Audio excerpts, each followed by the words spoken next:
So one of the things that we want to do is play a very competitive non-conference schedule. Nobody is more aware of the tradition at Arizona than I am.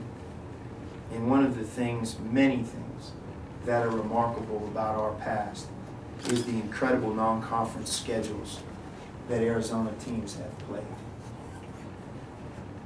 One huge change for all of us now scheduling in college basketball, and you feel it a little bit with Kentucky this year, you no longer can count on who's going to be in your program 2 and 3 years out.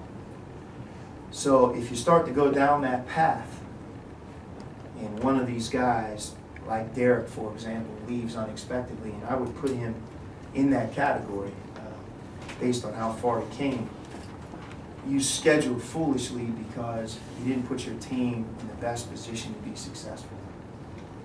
So I guess the word that I'm after is balance, and you want to play competitive non-conference schedules both away from McHale and have marquee games here. Our Florida game here is an example of that.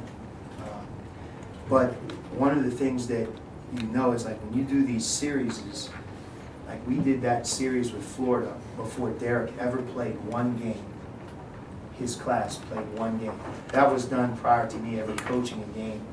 And yet you're feeling the first time that we're playing at home in our 4th year. So although you can no longer count on your team being in your program for long periods of time, you still have to schedule 3 and 4 years out. So in the future, for example, we have marquee games, home and away series with UNLV, with Michigan. We're in exempt tournaments everywhere, including going back to Maui in the preseason NIT next year, which I believe Duke and Florida are a part of.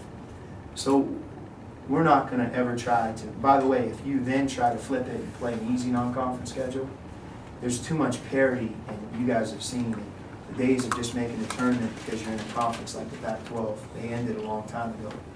So it is important that we give ourselves good opportunities, but I do think that the way we schedule, and if you look at it, we're all kind of going to this model.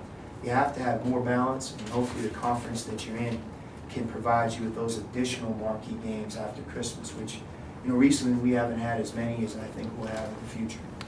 Yes. I hope that answers your question, because I know it's something that's on a lot of people's mind. It's not as if I don't want to play a competitive schedule, as much as I think that you have to adjust to the times, and those times are part of what you have to now do.